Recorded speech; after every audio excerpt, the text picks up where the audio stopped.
covering the latest. Good evening, and welcome to the show. Tonight, we're covering the latest developments on Wall Street as markets react to President Trump's tariff announcements. U.S. stocks experienced a turbulent day, initially plunging in early trading following the president's decision to impose new tariffs on major trading partners, including Canada, Mexico, and China.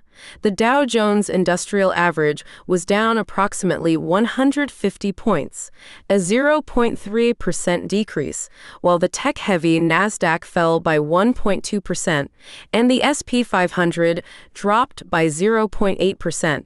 However, the markets saw some recovery by midday after President Trump announced a temporary pause on tariffs for Mexican goods following a conversation with Mexican President Claudia Sheinbaum.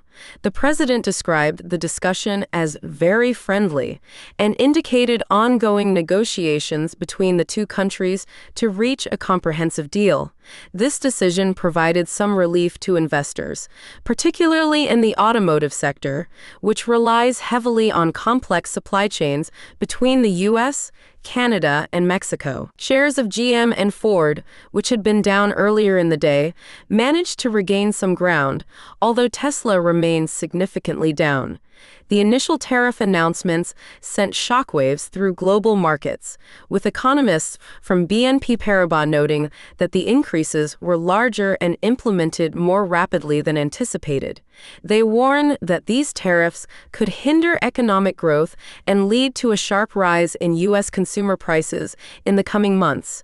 European markets also felt the impact, with the Pan-European Stocks 600 index falling by 1%, Germany's DAX dropping by 2%, and the FTSE 100 in London declining by 1%.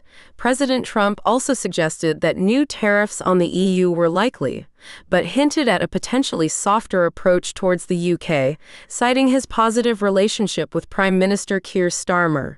The situation remains fluid as the U.S. continues to navigate these complex trade negotiations.